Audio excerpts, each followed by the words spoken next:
कल हम लोगों ने यहां पे इसका शुभारंभ किया, समाजवादी पार्टी ने उसका विरोध किया है और मुझे लगता है कि प्रोसीडिंग का हिस्सा होना चाहिए, इनको समाज के सामने एक्सपोज करना चाहिए। अपने बच्चों को ये लोग पढ़ाएंगे इंग्लिश स्कूलों में और दूसरे के बच्चे के लिए अगर वो सुविधा सरकार देना चाहती है, कहते नहीं उर्दू पढ़ाओ इसको, यानी उसको मौलवी बनाना चाहते हैं, कठपुल्ला पर जोड़ते इसको ले जाना चाहते हैं। ये नहीं चल सकता।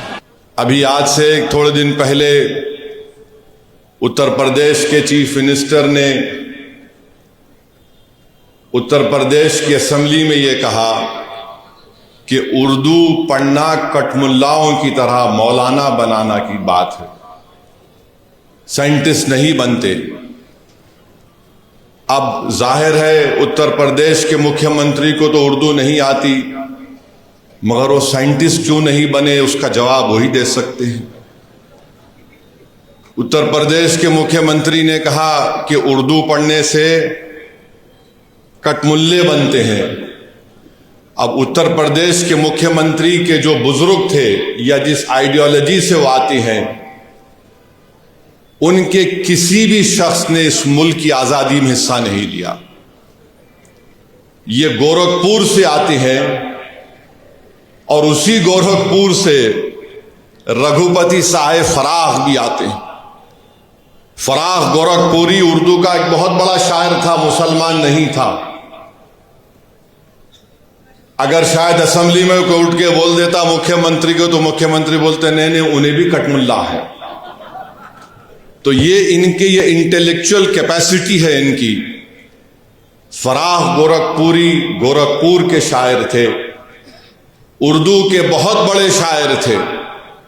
अब मेरे अजीज दोस्तों और बुजुर्गों, जिसके जहन और दिल पर गहन लग चुका है, तो दुनिया की कोई रोशनी उसके सर पे नहीं पहुंच सकती। फराख गोरखपुरी का शेर क्या है सुनिए, ये बीजेपी आरएसएस वालों को बता रहा हूं, जो उर्दू बोलने वालों को कठमुल्ला कहते हैं। फराख गोरखपुरी ने कहा था, सरजमीन हिंद पर अक़वाम आलम के फराख, सरजमीन हिंद पर अक़वाम आलम के फराख, काफिले बसते गए हिंदुस्तान बनता गया। सरजमीन हिंद पर अक़वाम आलम यानी नेशंस आए इस देश में, बसते गए हिंदुस्तान बना। अब ये जो आर्ग्यूमेंट इनका आरएसएस का है कि नहीं ये बाहर से आए, तुम भी बाहर से आए, जितने आर्यंस है बाहर से आए, अगर ओरिजिनल है तो द्रविडियन और ट्राइबल लोग हैं। फराख गोरखपुरी ने सच्चाई को बयान कर दिया। अब इनको नफरत इतनी उर्दू से है कि इनको शायद ये भी नहीं मालूम होगा कि हसरत मोहानी ने कलकत्ता में अंग्रेज लीडर कौन था, मॉन्टेग्यू के खिलाफ हसरत मोहानी ने नारा लगाया था। क्या नारा लगाया था? इनकलाब जिंदाबाद, इनकलाब जिंदाबाद। अब शायद इनको यह भी नहीं मालूम होगा कि सुभाष चंद्र बोस, नरेंद्र मोदी उनका स्टैचू लगाए दिल्ली में। अब नरेंद्र मोदी इनको छोड़ दिए, तुम जरा ये बोलते रहो। सुभाष चंद्र बोस जो आजाद हिंद फौज बनाए थे, उसका नारा क्या था? इत्तेहाद, एतेमाद और कुर्बानी। इत्तेहाद, एतेमाद और कुर्बानी नारा था सुभाष चंद्र बोस का, नेताजी सुभाष चंद्र बोस का। इस हैदराबाद से वजीर सुल्तान, एक मशहूर फैमिली थी, उनके एक खानदान के फर्द नेताजी के साथ चले गए भारत छोड़ के। इसी मुल्क में हैदराबाद के सफरानी साहब थे, नेताजी के साथ चले गए। ये नहीं मालूम शायद मुख्यमंत्री को, तो यहां हैदराबाद से हम मुख्यमंत्री को ज्ञान दे रहे। राम प्रसाद बिस्मिल को इनको नहीं मालूम होगा, हिंदू थे। उन्होंने कहा था कि सरफरोशी की तमन्ना अब हमारे दिल में है। तो यही सरफरोशी की तमन्ना अब हमारे दिल में है कहकर भगत सिंह फांसी के फंदे पे चढ़ गए। और यही उर्दू के लफ्ज को अल्लामा काफी रहमतुल्लाह अलैह जो मुरादाबाद के थे, अंग्रेजों के खिलाफ जिहाद का फतवा दिया था मौलाना काफी ने। जब 2 दिन में अंग्रेज जज ने उनको 2 मई को ट्रायल शुरू हुआ, 4 मई को उनको फांसी की सजा दे दी गई।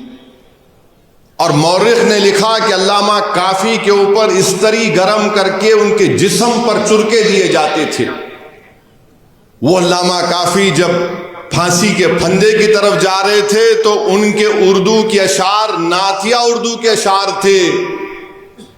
उत्तर प्रदेश के मुख्यमंत्री, आप उत्तर प्रदेश के मुख्यमंत्री हैं, मौलाना काफी मुरादाबाद के थे। फतवा दिया अंग्रेजों के खिलाफ जिहाद का, कठमुल्ले तुम बोलते ना। क्या कहा था अल्लामा काफी ने? कोई गुल बाकी रहेगा ना चमन रह जाएगा, पर रसूल अल्लाह का दीन हसन रह जाएगा।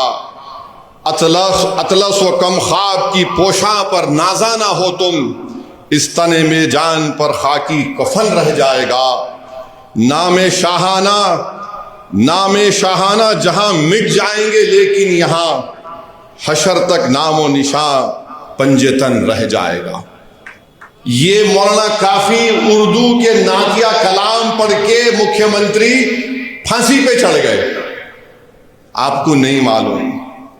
और फिर वहीं पर जोश मलियाबादी,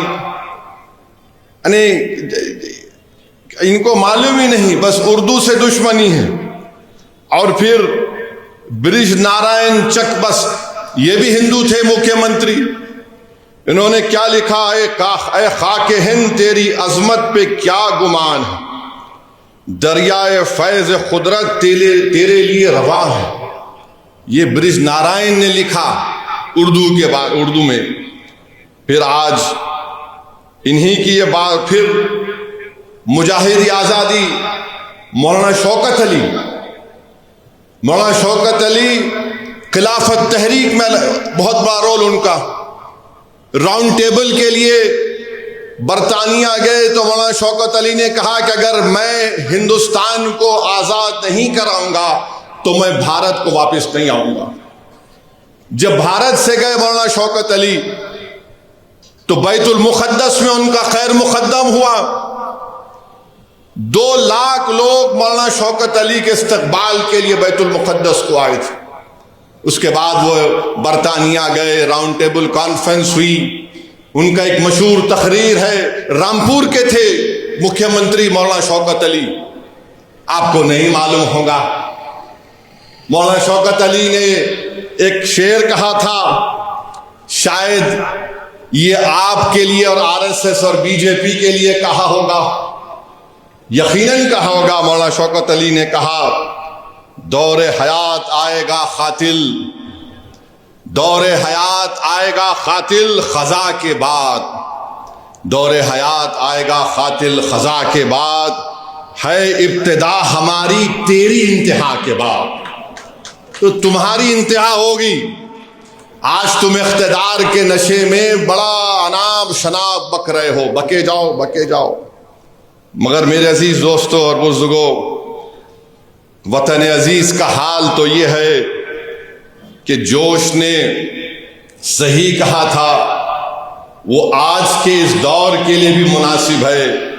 जोश ने लिखा था, ऐ हम नफस फसाने हिंदुस्तान ना पूछ, ऐ हम नफस फसाने हिंदुस्तान ना पूछ, अपना गला खरोशे तरन्नुम से फट गया, अपना गला खरोशे तरन्नुम से फट गया, तलवार से बचा तो रगे गुल से कट गया।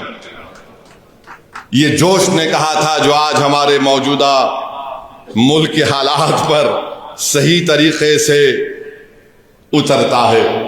तो हम उत्तर प्रदेश के मुख्यमंत्री को एक और इत्तला दे रहे हैं कि भारत की लोकसभा में ओम बिरला स्पीकर ने ऐलान किया कि जो कोई भी भारत की पार्लियामेंट में, लोकसभा में जो तकरीर में भाषण देगा उसका तर्जुमा उर्दू में होगा। अब आप क्या बोलेंगे स्पीकर को? उर्दू आप जो जबान में देंगे, कई जबानों में तर्जुमा होगा। तो इनको नहीं मालूम ये उत्तर प्रदेश के मुख्यमंत्री को यह भी नहीं मालूम कि उर्दू उत्तर प्रदेश की तहजीब का हिस्सा है। ये उत्तर प्रदेश और आरएसएस बीजेपी के लोगों को नहीं मालूम कि उर्दू को कॉन्स्टिट्यूशन का प्रोटेक्शन है, आइन की हिफाजत उसको मिलती है दीगर जबानों की तरह। उत्तर प्रदेश और मोदी को नहीं मालूम कि हर मुसलमान ही उर्दू नहीं बोलता, बल्कि ये मुसलमानों की जबान नहीं है, ये इस देश की आजादी की जबान रही है, ये इस मुल्क की जबान है। अब आप चले जाइए, नवायत मुसलमान है, कर्नाटका में उर्दू नहीं बोलते, कम बोलते। केरला चले जाइए, मोपिला अलग जबान बोलते, मलयाली बोलते। तमिल लोग तमिल बोलते मुसलमान। कर्नाटका के इंटीरियर में चले जाइए, कन्नड़ी बोलते हैं। महाराष्ट्र में जाइए, वो उर्दू भी बोलते, मराठी भी बोलते। गुजरात के मुसलमान हैं, गुजराती भी बोलते, उर्दू भी बोल देते। अरे इस देश की खूबसूरती ये है, बीजेपी इस देश को, इस वतन को एक जबान, एक मजहब, एक आइडियोलॉजी और एक लीडर के तहत बनाना चाहती है। भारत में हजारों मजहब हैं, कई जबानें हैं, कई हजारों तहजीबें हैं, तभी जाकर भारत बनता है। इसीलिए फराग गोरखपुरी ने कहा थे, अक़वाम आलम का लफ्ज इस्तेमाल किया था। अब इनको समझ में आया नहीं आया नहीं मालूम, मगर हमारा काम यह है कि इनको समझाना